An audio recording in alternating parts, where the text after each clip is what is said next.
PowerPoint.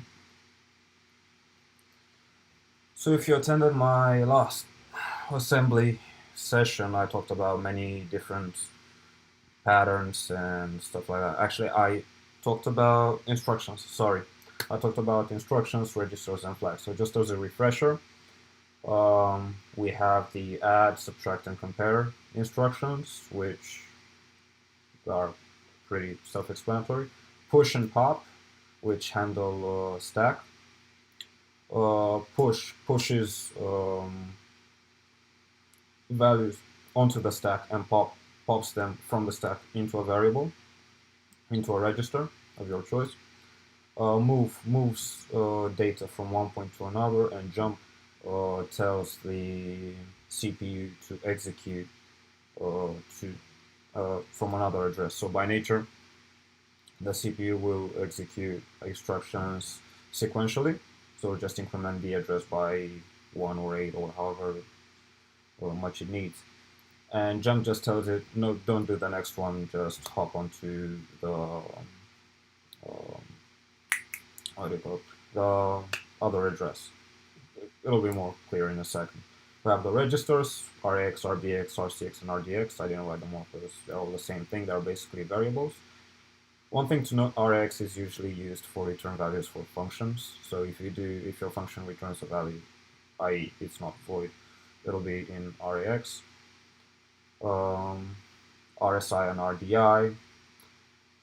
These are much more complicated. These are usually used for iterations. We'll see them in a second. RBP and RSP, they are stack pointers, base pointer and stack pointer. The base pointer points to the bottom of the stack, and stack pointer points to the top of the stack. The flags register, it's actually called R flags, that's a typo.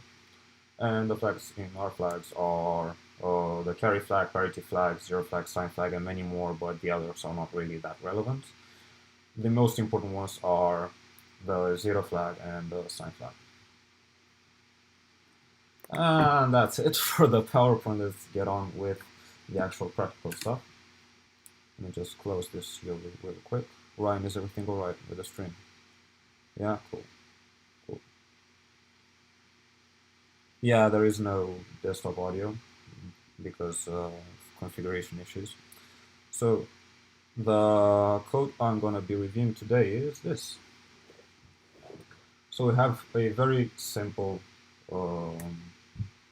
C++ code, and we're just going to look at different patterns the compilers will convert code like this, like if, while, for, these kind of structures, how the compilers convert them into assembly code. So just look into that. So the next time you do a reverse engineering challenge, it'll be much easier for you to look through them. This will become second nature as you do more and more reverse engineering tasks. So yeah. I've also added some functions because these are important as well. Now, the software I used before was called IDA. It had a community version, but I discovered this yesterday. It's called Cutter, and I've really enjoyed it so far. So this is also the same thing as IDA, but it uses Rodari 2. Rodari 2 is an open source alternative of IDA, and this is basically a GUI version of it. Now, this is open source. Let me just try to find a link for it. I think it's cutter.ri. Yeah. There. Could you please pop this in the chat?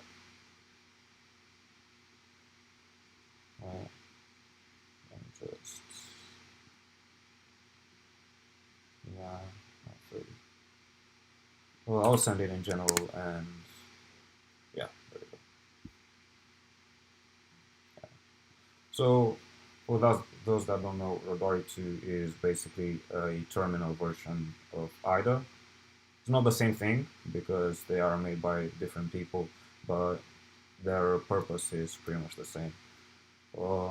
Yeah, and Cutter is basically IDA but open source, and I just like it more. It looks better.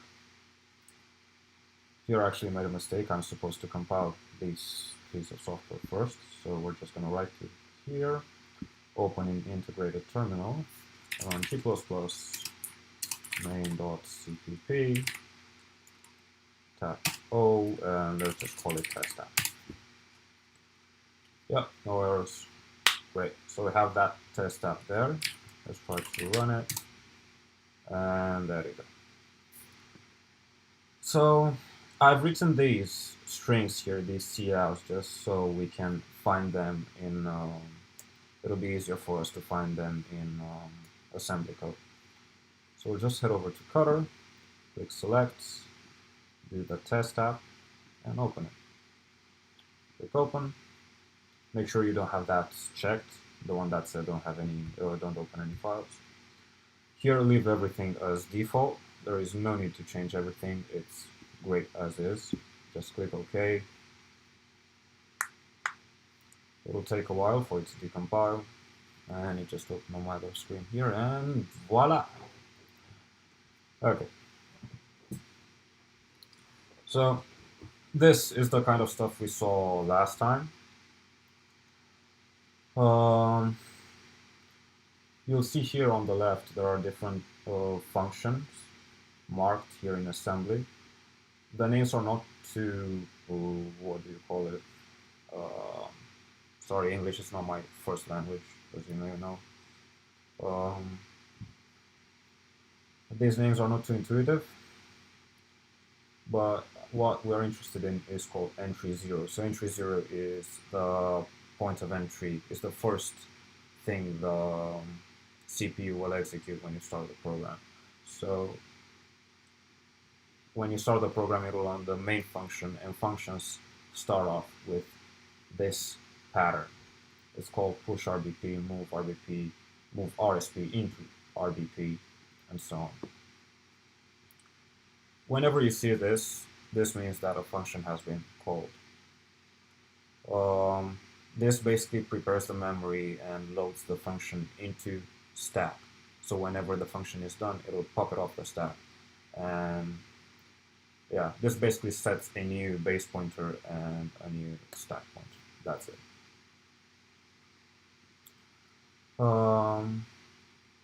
Moving on, these are the arguments you may pass to your to the application. Quite frankly, I have not understood to date why there are only two and you can have many more. I'll look into that and I'll explain it in the next video. In the next stream, which we will look at some malware. We'll do some malware analysis. Anyway, and we can see here the first string. Sorry, let's go back. So it's loading. This is not part of any structure. So that was the very first string. Give me a second here. We have our code side by side. You can see that this is the very first line here in our code. So what LEA is used for is to prepare function calls. LEA actually prepares the arguments for function calls, and you can see afterward a function is called. So the way these streams work is by converting at compile time cout into a function that is basically prints in Python, for example, or system.out.println in Java. So if you use Java before system.out.println and you put in the parentheses, you put the string, this is what happens when right before you call that function. And you can see the function is called for printing, and then it'll return here after it's done. These are some unusual calls because usually function calls are not used do not use the call instruction. They use the jump instruction, and they just jump back whenever they're finished. But these are very well structured because whenever you use a call, it'll save the return address. In our case, it's 2F0C. So whenever this function is done, let me see if I can double click on it. Yeah. This is how functions look. So you can see here standard terminate, stuff like that. It will jump here, and whenever it's done, here it knows it's done because another function starts.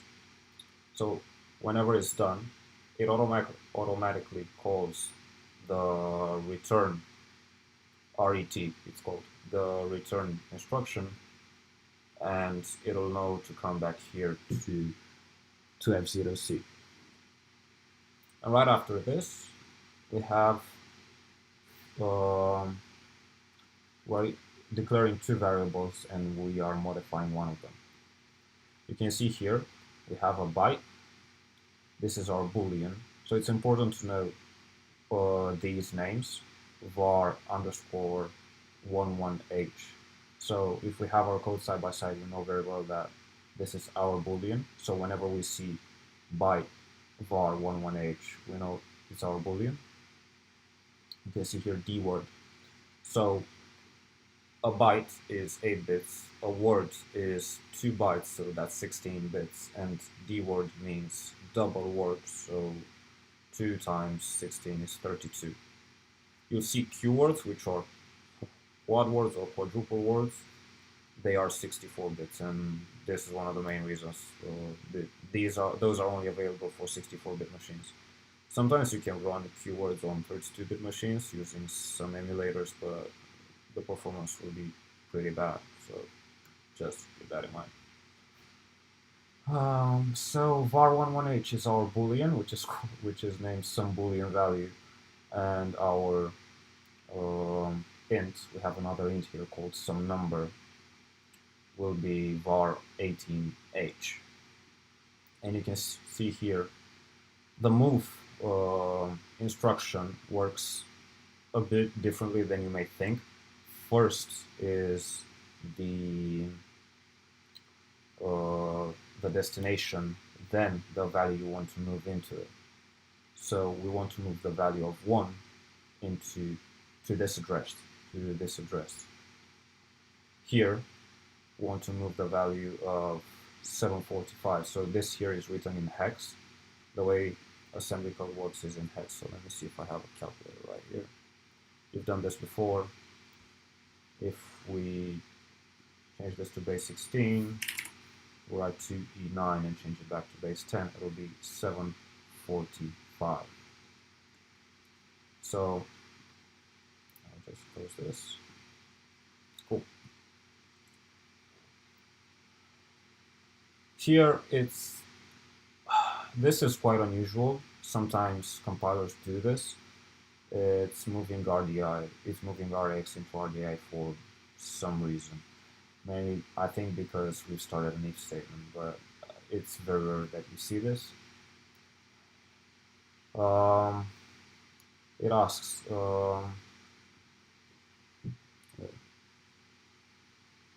I'm sorry, I jumped over.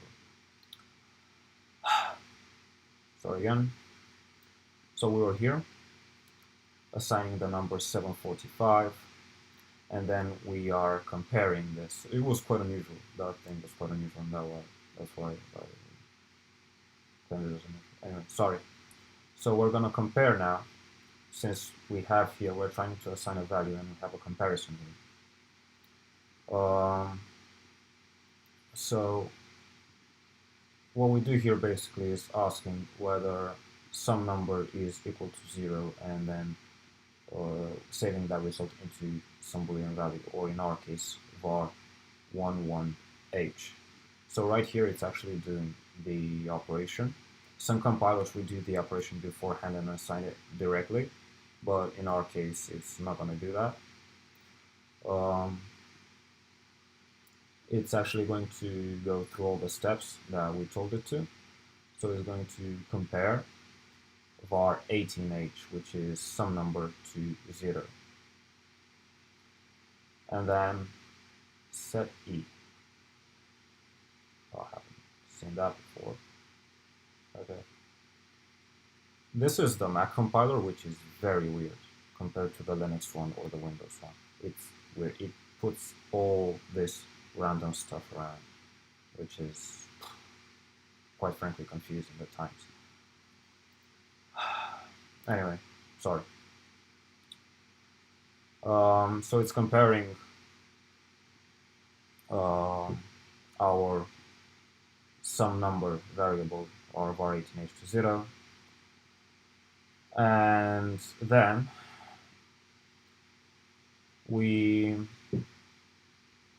it's actually, by the looks of it, you can see here it's testing whether var 11h, so some boolean value, it's tested, which means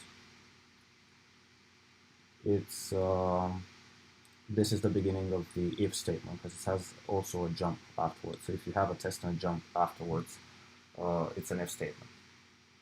This is the purpose of this stream. If it's a test followed by a jump, then it's an if statement. By the looks of it here, I'm discovering with you guys, by the looks of it here, it's assigning the value, the result of the comparison. But I've never encountered set E before, I'll be honest with you. And having actually, this one is pretty straightforward. It just processes an AND operation and saves it into this, but I haven't seen the C registered before either. They're quite unusual. Apologies. Moving on. We're gonna go here into test, which test is also the same thing as a comparison. So that's it. Tests actually are used mainly for equal, to check if they're equal or not, but not all the time. So if you want to check if they're less than or greater than, you use compare. If you want to check if they're equal to a value, you use test. And test is also used for the most part for Boolean values. Then it's going to save the result into the registers, as I've talked last time, if you remember. It's going to save those into sign flag and zero flag. And according to those, it'll jump accordingly to this location, which is wait, 2F46 here. Yeah. So if it is equal to 1, it'll jump to 2F. Jump if equal, yeah. Then it will try this comparison. It will compare it with 0 to xe9. And after that, it will try, this is inside an else statement, this is inside an if statement, this is inside an if statement. Cool. This can be pretty confusing. I've actually confused myself looking at this. This is why I'm going to move on to the graph. Reverse engineering is confusing for everyone, even for experts, because different compilers do different things very differently. I haven't tried this compiler, and quite frankly, it's confusing. I've done only Linux. I'm sorry, but this can be confusing at times. Okay. This is much easier for us to check. Again, here you can see our if statement. If our value is true, it'll go into this is inside an if statement, into this bit. Otherwise, it will compare again. It'll compare the value with 0x2e9, which is 745 as we established earlier. And if that is true, it'll go into this is inside an else if statement. If it is false, this is inside an else statement. So this is the last resort. And they both will jump to the end right here. So once they are done, both of them, the else if and the else, will jump over here at line 28. and so will this one. You can see here. For some reason this graph didn't put the arrow here, but you can see it's the same address to FA3 to FA3. So all of them, once they end, they go at the end here at the same address. Now, var 11h was our some Boolean value. It's going to move the value 1 into it because we've just assigned its value to be true.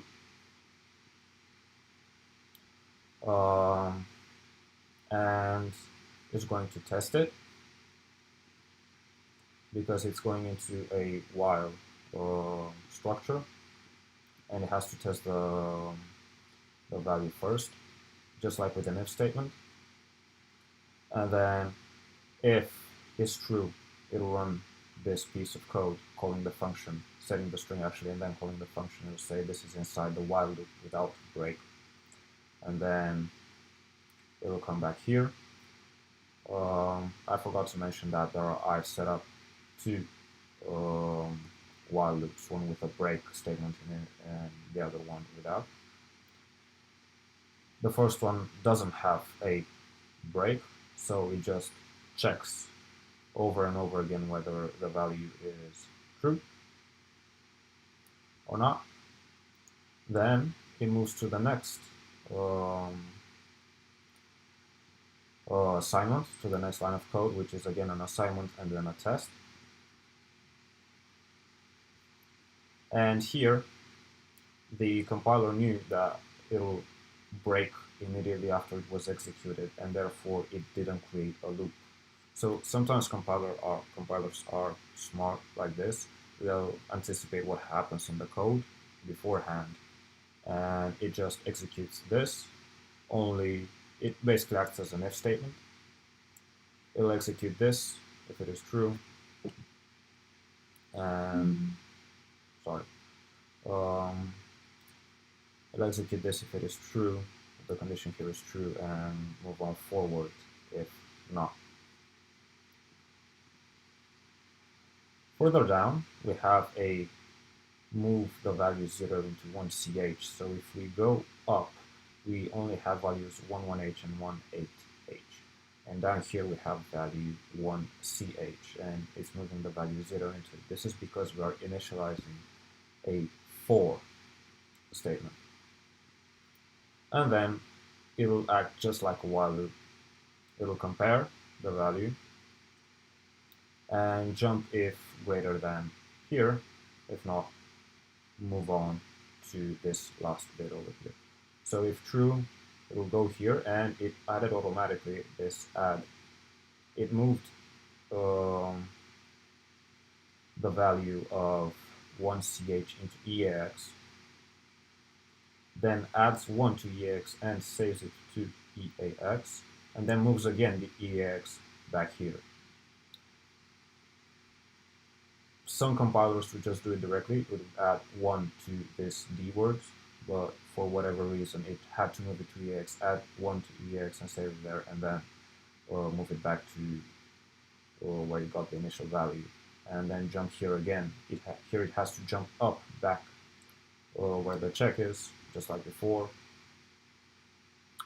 and check again the value until the main difference between whiles and fors is that they add these 3 lines at the end, near the end actually. Move, add, and move again, or in simple terms, add the one value and this one before. That's it. Without these, it'll be just a while. And once that is done, go back here, and you can see we have 2 function calls. We have this nothing to return, which takes an int, and the other one which is named return an int but takes no arguments. So the first one, nothing to return is a void. Just go there. Again, it follows the same process. It pushes RBP, moves RSP into RBP, and it's looking for arguments. It's actually preparing for arguments just in case. And here we actually have one. Um, right now it's preparing for another, right here actually, it's preparing for another function call. Call the function. This function, of course, is the one for cout, for printing. And then this um, this bit is the return statement. So it resets, it deletes the function from the stack and returns to where it was before. So let me just go back to entry 0.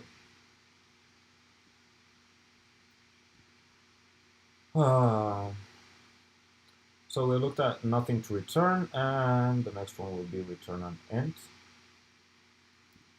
This one takes no arguments. You can see here, um, this function returns the number 5. It'll print it out. It'll move it into ECX, which is oftentimes, it is sometimes used as a placeholder, um, along with EBX and EDX and EAX, but EAX I told you is for mostly for return values. So it'll move the value of 5 into ECX because I don't know if why it didn't move the value of 5 directly into EAX. Again, this is just the compiler. So it'll move 5 into ECX. It'll move RAX into var8h, which we haven't seen before, and I didn't see it anywhere else used. And then it'll move the number 5 from ECX into EAX, which is the return value. And then if we go back,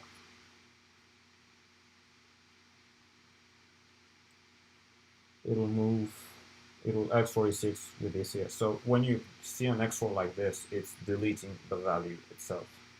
Exclusive OR, which basically means if they're different, return true. If they're the same, return false. If I'm not mistaken. Yeah. Yep. And it'll move the return value from before EAX, it'll move it into var 20h, which is another variable we created here, some other number. And then it's going to move ECX into EAX and begin the process of finishing the main function. The main function, and that's about it, I hope.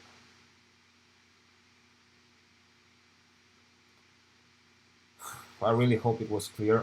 Again, English is not my native language. I'm really sorry. I'm sure if I was a native, I could explain this better. I really hope so. Yeah, thank you. Ryan said it was pretty good, so I'm happy with that. Are there any questions in the chat or anything? Nothing. Okay, so it means it works pretty good.